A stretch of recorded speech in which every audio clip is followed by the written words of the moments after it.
All right, we are live. What's going on, fellow park enthusiasts? After a long while, the park geeks are back. We had some of us got sick, some of us had jury duty, but now it's time to get back to what we were doing, talking about theme parks. And this time we are actually going to be discussing the new Super Nintendo World over at Universal Hollywood. We're going to talk about what we are excited to see, what we're nervous about seeing, the food, the various hidden treasures, and maybe some minor spoilers with the ride. We don't want to go into too much detail, but we do have some concerns about it. But before we do that, if you saw our video by Raul, you know that he actually went on Cosmic Rewind, and I recently got to go too. And while we definitely have criticized Disney in the past, I will say this ride is good. I mean, at least the ride itself, the queue. I mean, even Tim said this that the queue video was too short. The effects in there are pretty cool, but it could use some work. The pre-show starred Terry Crews and Meryl Streep, It and wasn't man, Meryl Streep. that No, wasn't Meryl Streep. no, I can't remember her name top of my head, but I know she was in the first Guardians movie, but I just can't remember her name at the top of my head. I can look it up. Oh, okay. Their performance, like they just phoned it in. Like I was disappointed. I'm like, Terry, you are way better than this.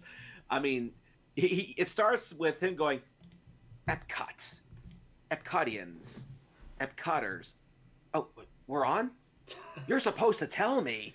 Hey, you should have told me, man. Like that bad. I'm like, dude, Sounds a little cringy there. it does. Even by theme park I, standards.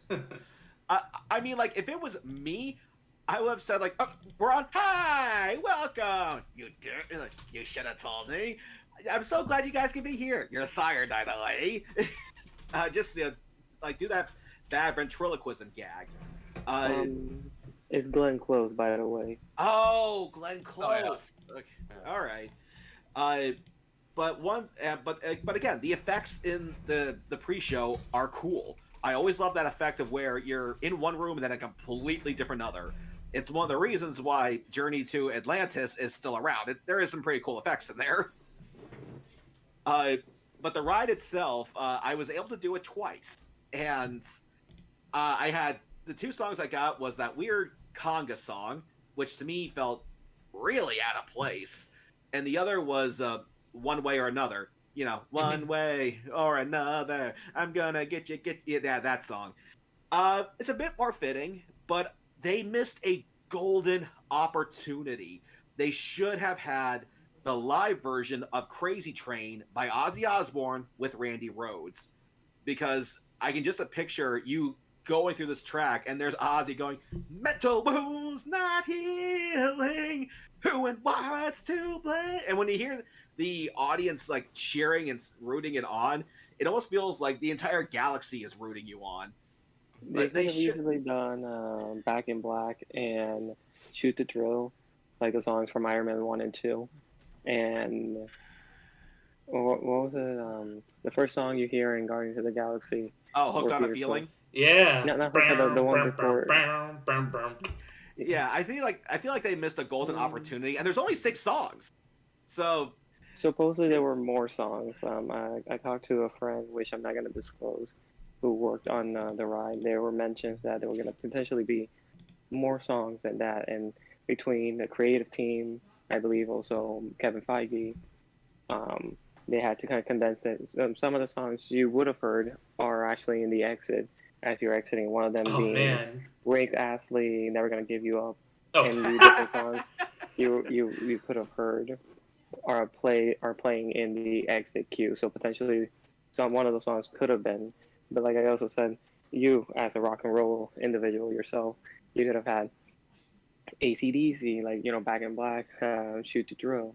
You could have had a Metallica song. You could have had hmm. because literally one of the lines in the ride for those who ride it is "We're gonna save rock and roll," but almost all the songs they are playing are pop or Yeah, now I wouldn't say hip hop. It's like almost like 80s music and stuff, but they're not rock and roll. If you would have said we yeah, would save music, then it would be a different story because then we wouldn't have this argument. yeah. I mean, honestly, like I get Disney wants to be family friendly, at least in some regards, but kids don't know what's good for themselves. Like, find something that fits. I guarantee you their parents would like these songs. They could well, use it has to be. Elvis It music. has to. Yeah, well, it's supposed to be '80s, right? Because it has to be '80s music because that's when Star-Lord grew up. So it's the music he grew up with. It's supposed to be what the Guardians of the Galaxy music is. Yeah, but don't you remember at the very end of the second movie, he got a Zune filled with more music. Yeah, he got a Zune. Yeah, now he's got the '90s music maybe. And Hooray. he also went back to Earth and potentially got some more music while he was down there in his limited time. I actually know of an Easter egg in that ride where Star-Lord mentions like classic Epcot attractions, like, hey, they still have Horizons and things in there. Yep. '80s. Stab me in the heart, guys. Back when Epcot was amazing. Yeah. And Anyway. just so the ride is definitely worth doing. I definitely give it my seal of approval, and hopefully I'll be able to take Kurt on it when he comes down. But I'm trying to think, was there anything else I wanted to say? Question for you. Okay. Yeah, like, do you consider the ride that intense? Like, I know that was kind of a thing. That was kind of teased. Like, if we're talking intense, like maybe Velocicoaster, no, not at all. Why were people throwing up? Remember Disney put all the extra trash cans at Oh, the no. exit unload station because people were throwing up all over the place? Does it make you throw up? No. I mean, depends Honestly, I would say on your stomach and how you're feeling. I mean, Because that's with any honestly, ride. I mean, honestly, I think it's because the room is like pitch black. The only thing you can see is just like you can't even see the track. You can see the stars that they're projecting onto it, but all you see is just the track, some like planet or moon models, or galaxy models, and video of the Guardians fighting off this space demon. So if people are throwing up, so if people are throwing up, it's probably because they can't see anything, and it can screw with your psyche. Okay. But but I definitely give it my seal of approval. But now, Good. moving on to what everybody wants to discuss, Yeah. Super Nintendo World. Now, woohoo! Ha-ha! Yeah. I actually met that guy too. He's really cool. Oh, Same here. He signed my 3DS. Now, me, Raul, and Daniel are very familiar with Mario's history, but Kurt, you kind of fell off the video game trail for a while there. Unfortunately, yeah, I got too much work. I mean, I love video games. Don't get me wrong, I absolutely love them, but it's so hard to find time to actually go and play them. Yeah. Too much to do all the time. So, are you worried that there's going to be like a bunch of like references or inside jokes you're not going to recognize? Oh, there definitely will be. Yeah, unfortunately, I'll have to catch up. I'll have to buy a retro gaming console and catch up or something. What you should probably do is just buy a Switch and There it is. Showing off that merch. Charles Martinet. Yeah, matter of fact, there's mine over there, over the TV. Mhm. What I liked about that poster is that he not only signs it, but he also signs all the characters he does in character. So he'll actually write Luigi's signature, Donkey Kong's signature. Like, he's really into it. But I think what you probably should do, Kurt, is maybe get like a Nintendo Switch or maybe a 3DS to kind of play the Mario games, the more recent Mario games, as well as the older ones. I'm not saying you have to play all of them, but just get a good history buffer. And then the Nintendo Switch sometimes will throw a special offer. They did when I think it was the 30th anniversary or something like that. They threw Mario Galaxy, Mario Sunshine, and Mario 64, something like that, all for one price. Mm-hmm. But Kurt, seeing how you're not as familiar with Mario as we are, what are you hoping to see at this thing, for both Hollywood and Orlando? Yeah, well, it looks fantastic. I mean, who doesn't want to go into a video game world, right, and actually participate in stuff in that world? I mean, that to me, that's as much fun as going into the Harry Potter world. That's why I think this is going to be another huge hit for Universal. I mean, this is I think this goes way beyond what a lot of stuff Disney is doing. Because Toy Story Land, that's kind of cute. It's got a cute little roller coaster, but the Super Nintendo world, that's a whole other thing. And the level of these rides and stuff, I think is really fantastic. I think it looks great. It's another fantastic immersive land experience. I mean, they even got restaurants and stuff which you don't really have that in the games. I'm kind of interested to see what the menus are. I think it's I think it's gonna be a lot of fun. Definitely. Well, while you guys are talking, I'm gonna actually look up the menu because I have the Universal Hollywood app. Cool. Yeah, I know. Yeah, like from what I understand, like the park is actually goes with the app. Like it keeps track of how many coins you've collected. Actually, yeah, Uh, because right here, this is actually where it says welcome. You can connect your band and you can keep a score with other players. And then once you locate all the hidden keys, you can actually, like right now, there's a story, like it says, Bowser Jr. stole the golden mushroom, mhm. and Yeah. then you play the game. Yeah, the only thing I have a little bit of criticism on is you have to buy that band in order to participate in that game, which I think is gonna, I think it would have been nicer if it just was included. But Well, to be fair, I mean it's not like you have to. Yeah. no, you don't have to. But at least at the Hollywood version, there's not going to be a whole lot more to do. That's a small little land in the Hollywood area. Yeah, it There's is. got one ride, one restaurant. You got this game. And I think there's one gift shop, and that's kind of it. Mhm. Yeah, that's one thing that kind of concerns me with the Hollywood version is just how small it is. Because Kurt, you were telling me it just takes up basically one soundstage. Now their soundstage is. Yeah, I believe they actually removed one soundstage to make space for this. Is from what I remember when I saw the construction last time I was there. I was kind of, yeah, that used to be a soundstage, didn't it? Not a lot of space in Yeah. that park either, unfortunately. Mhm. No. Yeah. No, not they have to. Well, they actually have a lot of land, but they've got to tear something down. It's all developed. They got anytime they want to put anything in, they got to tear something down. Mhm.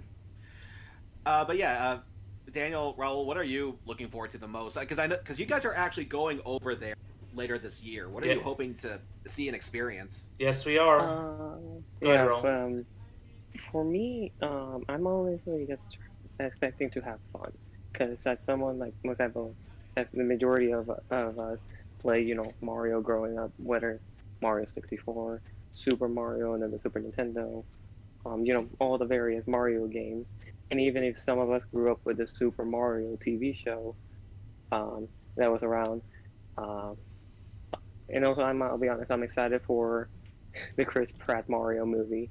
I know a lot of people made fun about that, but I'm very excited for it. And for me, like I know who mentioned that it was smaller. Was it Kurt?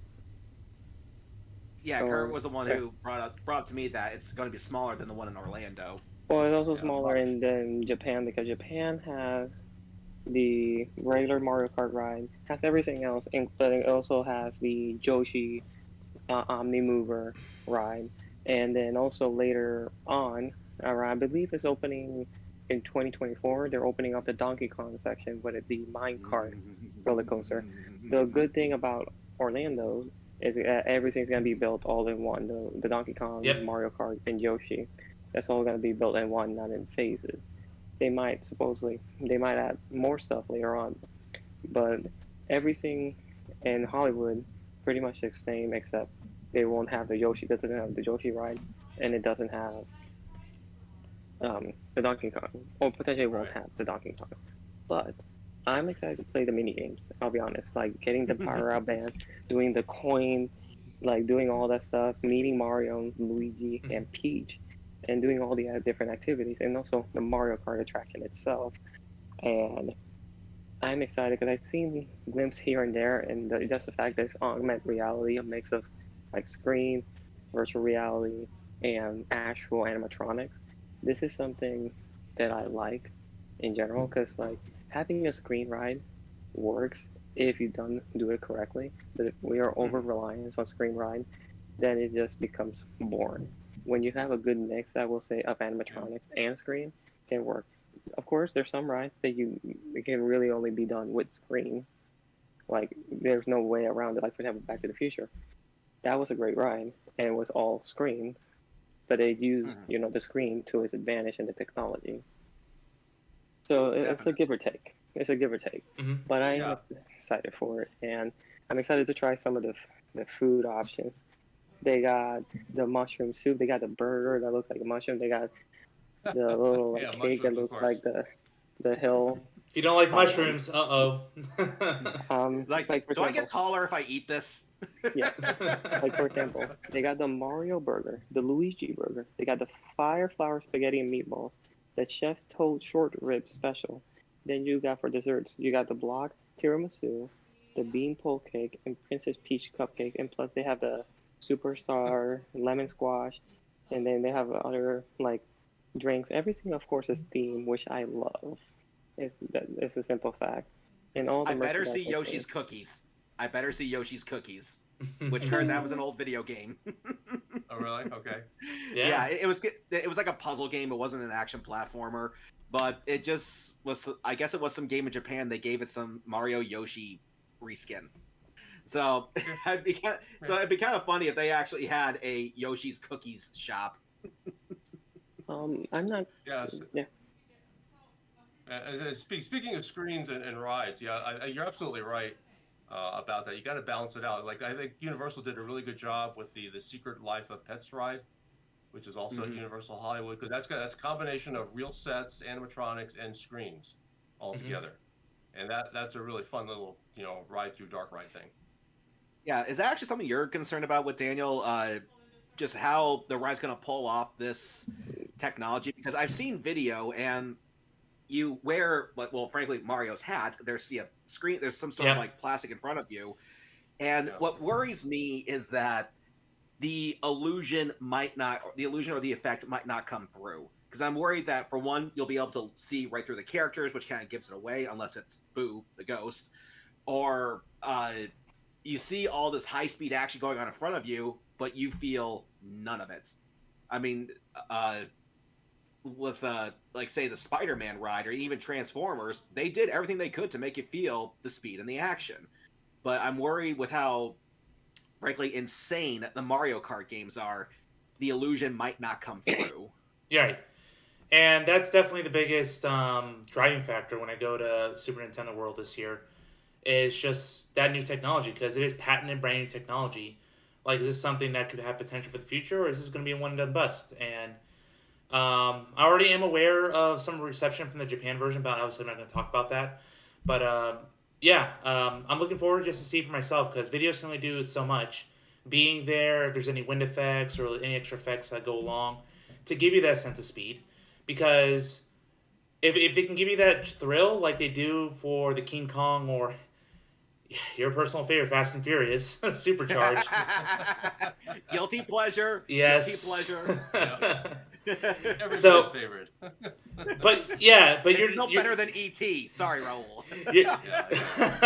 You're literally not moving. You're stuck in this one area in this tunnel, but they simulate speed and effects, and you're actually going places. So if they can pull it off with the AR, and I'm aware how AR technology works, I've used Pokemon Go and like other apps that incorporate it, then by all means, let's see it. Let's see it wow people, and I'm excited. But beyond that, I want to see the food. I want to see the characters in action. To see how much capacity there is in that area, because it is so small. Like, would it be easy to navigate? Will it be ultra crowded? I don't know how Universal's going to handle that. I think for a while they're going to have some reservation system to get into the land in the first place, so we'll see. Yeah. And cross my fingers. They're definitely doing a reservation system to get in there. Yeah. How long you're allowed to stay in there once you're in there is kind of like unknown. Yeah, I got to do my research there. But yeah, we'll see how much they actually pack into this land, and I'm going to give it a good couple of hours to explore fully. That's my plan. Mm-hmm. Yeah, now we know the one in Orlando is going to be a little bit different, especially with this minecart ride. Kurt, what do you know about the specs of this thing? Don't know a whole lot. I'm trying to avoid spoilers on it, but it looks like a hell of a lot of fun. Technically, it's a hidden roller coaster track, so the minecart can look like it's going off the track and making jumps and stuff, and that is just such a cool idea. Because who doesn't want to do that, right? Do these minecart runs where you're jumping across open sections of track. I mean, that's just fun, right? That's what everybody wants to do, and now you can go do it. Yeah, that's Temple of Doom stuff right there. Yeah, exactly. I'm gonna use this as an example because I've seen specs exactly what Kurt said. There's a false track. There's the false track that's underneath, but the actual track that controls the vehicle is kind of like sideways. like this, so that way it's able to control the up and down and a little bit of the left and right motion to give you the sensation of the minecart. Mm-hmm. Yep. And Kurt, if you ever get a chance to play the Super Nintendo games of Donkey Kong, the minecart levels can be intense.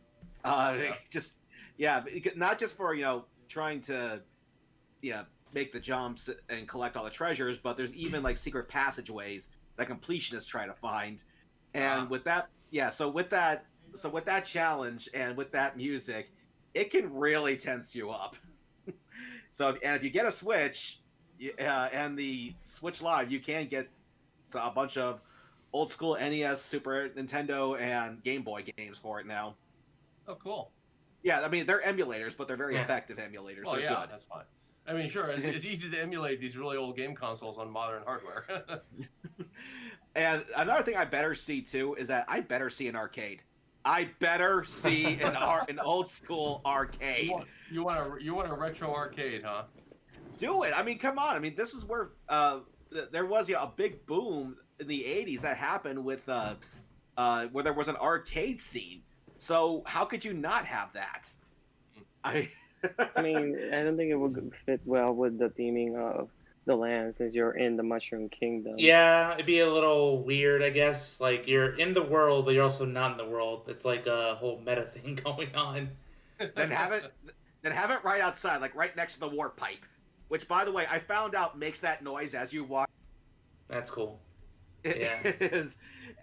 But the one thing, though, that no one from Nintendo or even this park is going to answer, maybe hopefully the movie will, is in the old Super Mario games, there's a moment where you come up to a warp pipe and you see a piranha plant come out, chomp, and then it goes right back down, but you can still go down it. There was a piranha plant just in there. How did Mario get past him? Yeah. Like, none of the games, the movies, this park the shows have ever answered that. That's what I actually wanted to see. It's video game logic. You do not question it. That's the best way. I will question what I want. But yeah, I'm excited to see all that, and for when it gets down here, because as you said, this thing is going to be way bigger. But 3 rides and probably more than 2 restaurants, I would imagine. What's the third ride? Yoshi. What's his again? It's the slow Omni Mover. Oh, that's right. It's mainly taking you kind of across the land and some like Baby Mario elements where like I think someone's trying to kidnap Baby Mario and that kind of stuff. So it's kind of like that monorail thing in Dr. Seuss. Basically. World. Same concept of a few extra animatronics, but it's a family attraction where you can bring the little ones in. Yeah. Universal's been criticized for not having enough attractions like that, so they're trying to incorporate it little by little, especially with Epic Universe and its wide array of attractions and who they're going to try. But not that's including their Texas theme park that's specifically being made to cater towards, I want to say, the Legoland and Peppa Pig kind of like family, where it's like rides little ones and families can do, which. Yeah. That's a big market. Yeah. Yeah, what is Disney? No offense. Like, Universal is doing the Epic. They're doing the Texas theme park. And they're also doing the Halloween Horror Nights year-round attraction in Vegas. Oh, man. I got a friend that lives in Utah. I'd be like, I'm going to fly to Vegas, and we're just going to go together. That's going to be a trip one day. Mm-hmm. Yeah, I'm hoping when they do that one, just a little side here, I hope that thing changes over time. I would hope so. I hope it's not just one maze forever. I like to see that just evolve slowly, so you got a reason to go back and see it again. Well, it's a warehouse. There's multiple in there. I'm pretty sure that's how it works. Yeah, I mean, Kurt, wasn't there actually like a year-round haunt in Hollywood for The Walking Dead at one point? Yeah, there was. At Universal, yeah, it's still there. Oh, it's still Walking Dead. I thought it was Ripley. Yeah. Oh. It was. At least it was last time I was there. It was there. I went on it. Oh goodness! I walked through it. I should say. I walked through it. I'm gonna have a hard time convincing my parents to walk through that one. It's not as good. I won't give too many spoilers, but it's not as good as a regular Halloween Horror Nights maze. Okay. I mean, maybe it'll be better. Would you say it was better than the mazes we had last year? No. Okay. All right. I'll give you that one. No. Because I know we It's criticized. Yeah. Go- I guess the thing about it, it's a permanent sets, so they did build out the sets a bit more, but because it's permanent, running all the time, they didn't want to pay to have a lot of actors in there. So there's more animatronics than there are actors. Of course. Right. Yeah. And then Yep. also to cut down the cost, it only runs, at least during the day I was there, it only runs during certain hours because they don't want to staff it all day long. According to this, it's now a former attraction. I'm just trying to look up a little bit more information here. But according to this, it says that it's no longer there, but I'm trying to look up the information. Also, they're apparently talking about removing Supercharge, the Fast and Furious Supercharge from a tram tour for the Fast and Furious coaster, if the rumor is true. Can't wait to do the tram tour. Yeah, that might be, if that coaster, the rumors of that coaster sound really interesting. Because it said, the article I saw, that the rumor, this is all just rumor, but the load station is up where the old special effects show and the animal actors show theaters were, which is at the top of the hill. And the article said it goes down to the bottom of the hill. That's like a 200-foot drop. Dear God. Yeah. That's a hell of a roller coaster. Now that is Fast and that is Furious. Where was this? Yeah. I don't know if that happens. That's going to be a fun ride. I'm going to like that. I mean, I assume they're going to put I assume since you're starting at the top, the lift hill will probably be the end, to bring you back to the unload station, which happens. A few coasters do that, but if it actually does all the way down from the upper area to the lower area, that's a hell of a drop. And Pardon me. Go ahead, Raul. No, you go first. I know building a new attraction is far from Universal's plans right now, especially with Epic Universe. But part of me does wonder if they will incorporate Super Smash Brothers in there, just to bring in all of these characters and have them either put on a fighting show or maybe do another ride of all them fighting. Or actually, maybe a Super Smash Brothers professional wrestling show would do the trick. I'd love to see a stage show based on a concept. That'd be nice. I think if they do something like that, the best way to do it would be I don't know if anyone has seen Motion Gate, the theme park that's in Dubai. Any videos from there? There is I've seen some videos. Yeah. Let me see. There is a flying Omnimover style ride of How to Train Your Dragon. The reason I say it's flying is because you're sitting down, and then the railing thing is above you, and it's like you're flying through the area. And there's animatronics. There's a few screens. You're going through the land. It would be cool if something like that, you're flying or however they want to do it, and you are part of the battle with the Super Smash Bros. Characters. I would say mainly maybe Nintendo, because some of the other ones are DLC they license from other properties. So of course maybe not Zora from Kingdom Hearts, but Mario and Pokemon characters and all that. And then you are battling the giant hands. Something like that, where you're fighting the hands and you're going through an adventure. If they were to do something like that, but I will say first Super Nintendo World, and then you have so many options. You can do Pokemon attractions, or you can do The Legend of Zelda. You can do so many, Metroid. Yeah, Metroid, so Star Fox, Kirby. Star Fox. Yeah, there was a rumor going around at the time where they wanted to replace the Eighth Voyage of Sinbad with a Zelda show, which I think is appropriate. But honestly, it just seems like it's going to sit there and rot for a while. Real shame. I was hoping they were going to develop. I mean, they ended the show. I was hoping they would put something in there or take it out and put a ride in or something. I just don't like. Kind of a shame just let the whole theater just sit there and rot. Mm-hmm. And the sad thing is they're mainly using it for Hagrid Queue, which you saw all the sets then when you went through that thing. And the thing is, the land feels pretty dead. I mean, there is Poseidon's Fury, but half the time, some people don't even know it's there. Or that. It's so much space for the queue and the facade that looks really nice, but then, unfortunately, the experience is not as great as people think it is. But, hopefully, that land. Yeah, that land really needs something now. I mean, Two Lagoon can be said the same thing because, no offense, I love Popeye and Dudley Doodle and a lot of those characters are in the land, but how many people still know these characters? They haven't done Exactly. anything with them with movies, TV shows, or nothing. They brought Rocky and Bullwinkle back on Hulu, but even then, it's like, do something with the properties as far as the media goes, or put something else in there. You have so many options. Mm-hmm. Yeah, it's really like I get the part that the point was for Islands of Adventure to be the literary world, but you might want to do something that's a bit more current than the Sunday funnies, because honestly, because at this point, like Popeye is barely even a meme. Nobody knows Popeye. Nobody Yeah. knows Dudley Do Right. Pretty dated. Yeah, I mean, granted though, I was showing a Canadian family around, and I go, "Allow me to show you the Canadian Mount Rushmore," and they're like, "In Orlando." Yes, the Canadian Mount Rushmore is in Orlando. and, Yeah. and the dad goes like, "Man, we got nothing like in Canada." It's too damn cold there. There was an idea in my head that would be perfect because it's part of literature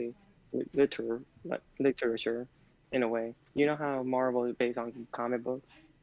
Mm-hmm. Yeah. What is Japanese version of comic books in a way? Manga. There you go. So you can easily do, for example, replace Toon Lagoon with a manga world, or I mean manga world, anime world, based on different properties. You can do Dragon Ball, Naruto, Bleach, Attack on Titan, Demon Slayer. You can do, One Piece. or in high school, there's so many animes from action, comedy, Yeah.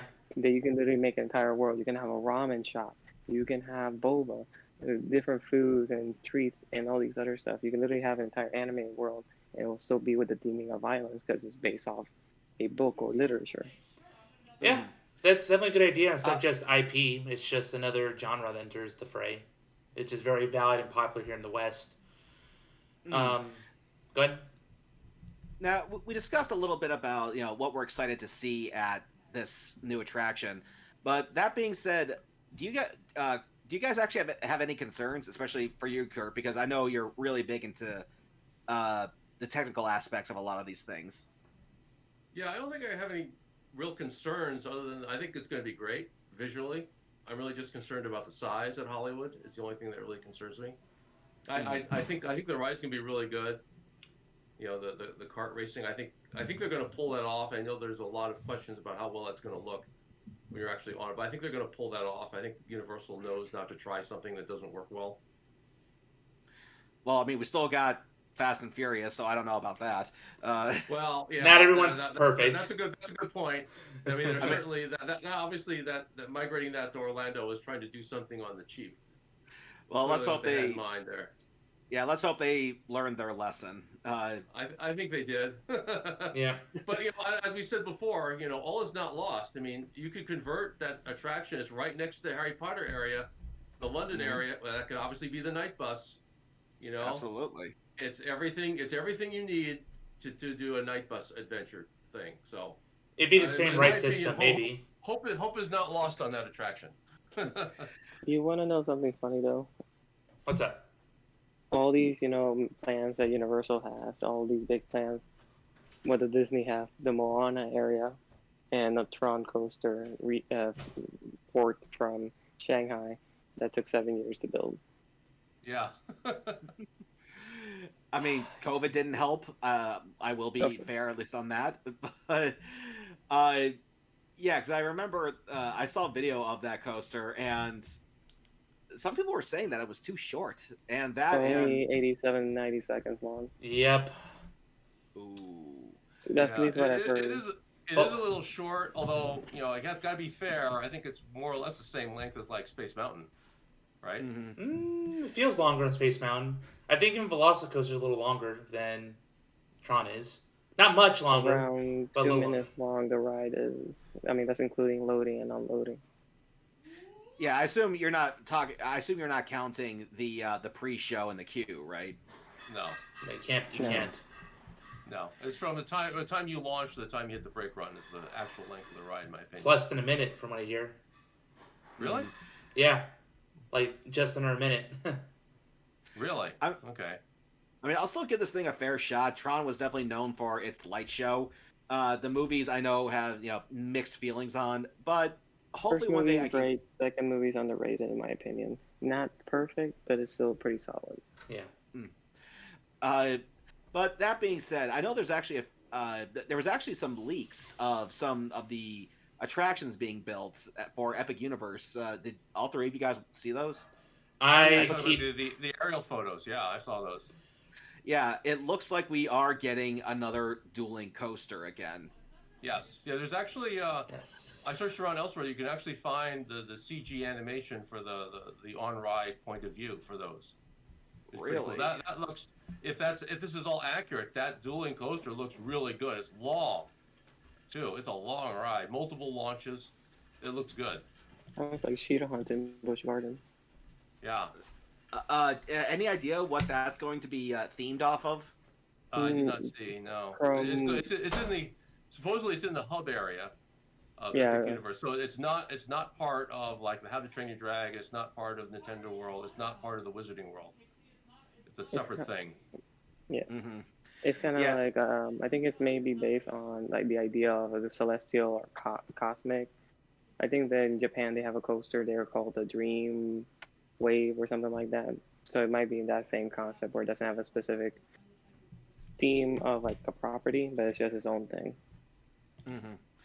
Yeah, looks good. definitely. That was a big ass loop I saw. Yeah, the recreation, right? Like someone made it in like in some simulator just based on the plans, and it's crazy. It's crazy what fans can do just when given a simple picture and a set of plans. But all I know is that hub area, yeah, because of the universe. This is like the multiverse between worlds, so everything celestial, everything big as you can be. Universal living up their name, Universe. Here we go. Universal. Yeah. I will still laugh at when they first announced this, that ceremony. What was it? The world. It was something. It was a jab towards Disney. It was something along the lines of, the world is not as big. It's now epic. The universe. I can't remember the exact quote. But it was basically like taking a jab at Disney. It's like, the world is like this. Now we have an epic universe happening.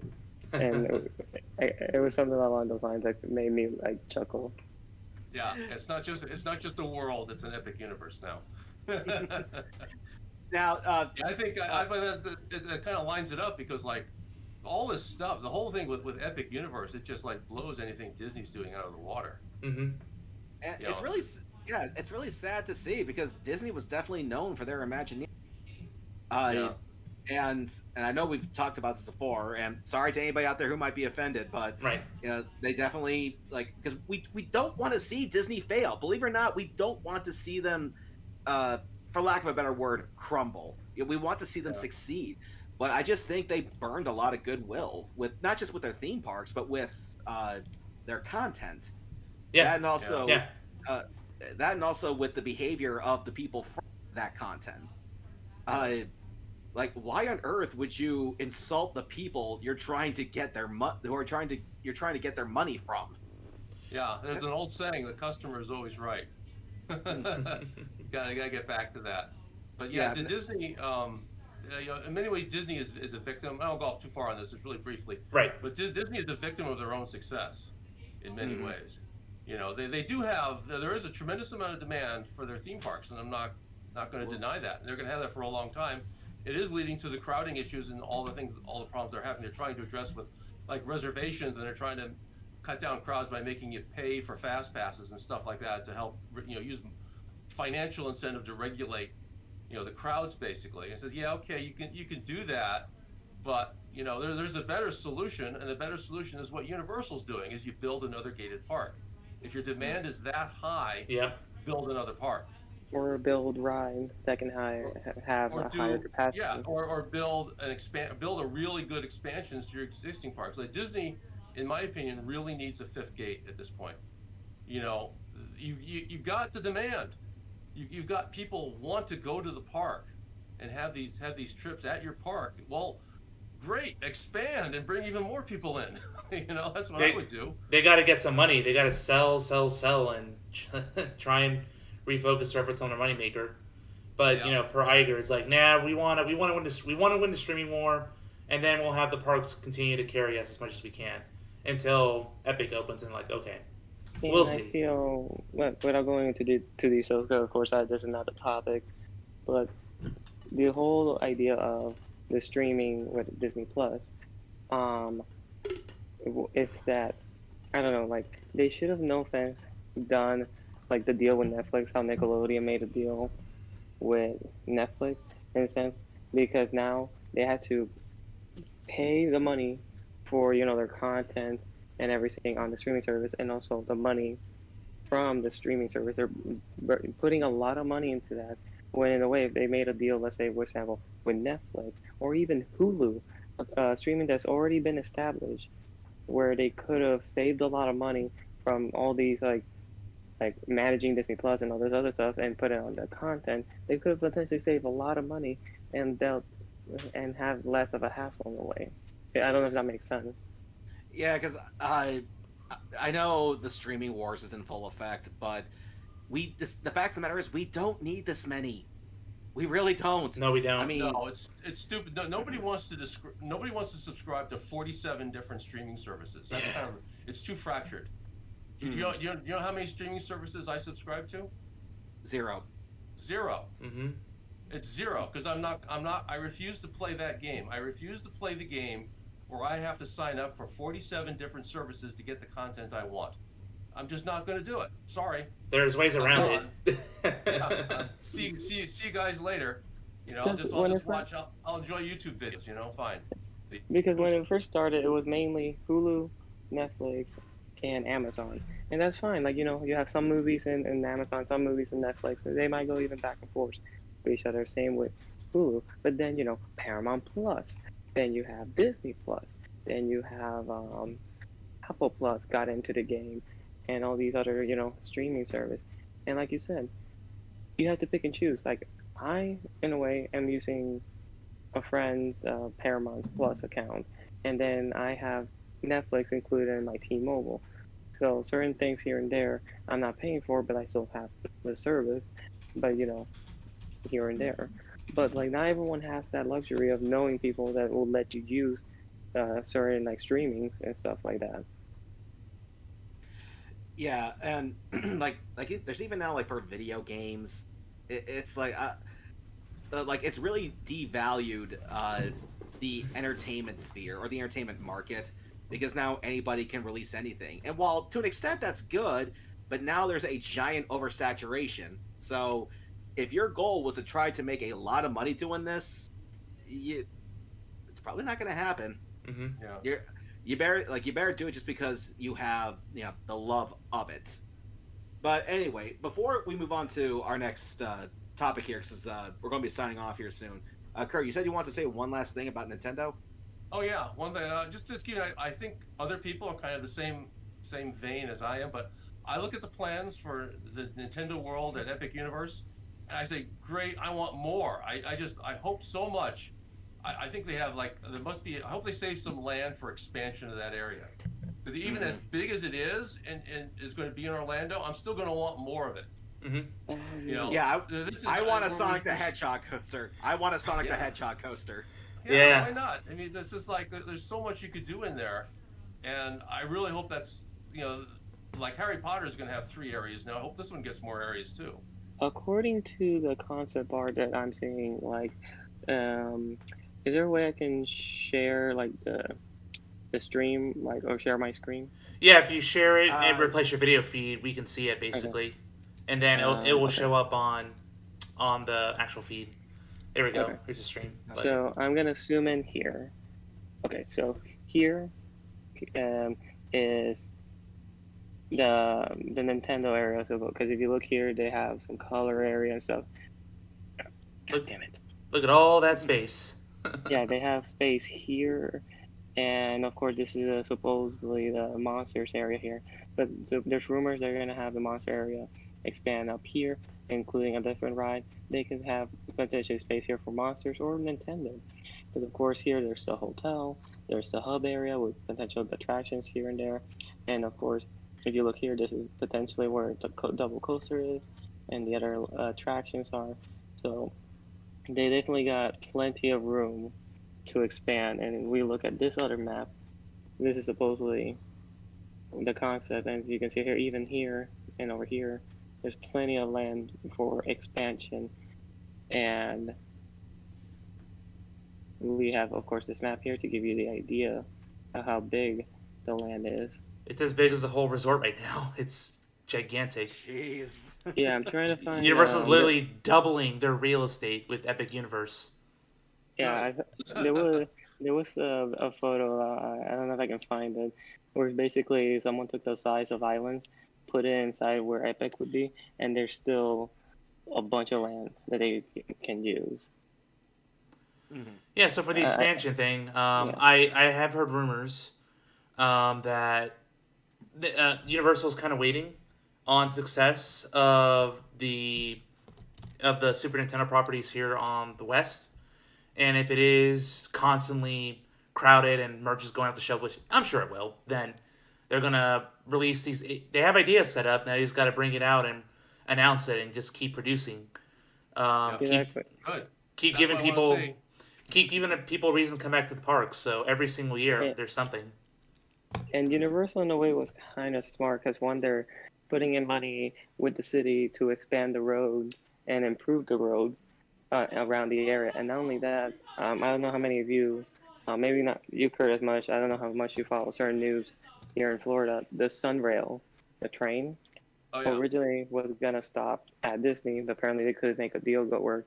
So now it's gonna stop near Epic, not exactly by Epic. It's more like if Epic is here, the train line will be over here. So it'll be like, let's say, 1.5 miles, maybe 2 miles separate, but it'll be stopping near the convention center, which is still gonna make money for the convention center no matter what event is happening in that area, plus all the different attractions in that area. But then people can literally go to Epic, and it won't be as far as a walk, so it could create less traffic jams from people coming in, let's say from Tampa, Miami, and those areas, or maybe people flying into those areas, coming in by train, and then going back to wherever they're from. Oh yeah, like when MegaCon's in town, and that's gonna be a mess for sure. Definitely an area to avoid, especially when Epic Universe opens. But we all can't wait for it, and I am highly confident, and I think everyone here is confident for this brand and for this new world. And Earl and I, we're fortunate we're going to see it soon enough, so we'll report back, and we'll definitely give more updated impressions once we visit. Now, before we sign off, there's one other thing we were going to discuss, and that is, for starters, Kurt will be coming back down again, and we are hoping to do the escape rooms that are now at Universal. Now, Daniel is obviously our escape room guy. You have been reading up on these, and you do have some concerns, right? Yeah. The main concern right now is that the rooms are absolutely impossible to lose, basically. And yeah, so now so when you're doing puzzles in a room, from what I hear, it's based off how many can you do, and you'll get ranked at the end. And if that's gonna be the structure, okay, but let's see if the execution of the puzzles are worth doing in the room. So I'm curious to see how they'll handle us when we go in. But compared to the traditional escape room experience, and when you remove the stakes factor from it, it does lessen the experience in my eyes. Having a little danger and having the threat of failure is definitely something that always gets me hyped up. But since they took it out and trying to get many more people shoved through the area, they had to keep that in mind to maximize its profitability. So we'll see. So is this a case where everybody gets a participation trophy? Well, everyone's gonna see the ending of the room. Everyone's gonna see everything the room has to offer. Well, as far as the areas you visit, not exactly the puzzles. There might be puzzles you miss if you go too slow. But all I know is you're gonna get a guaranteed 60-minute experience, and mileage may vary basically on how it goes. Okay. Yeah, we'll give this a shot when Kurt gets down here, which is going to be very soon. And until next time, this is the Park Geeks signing off. Take care, everyone. Bye-bye.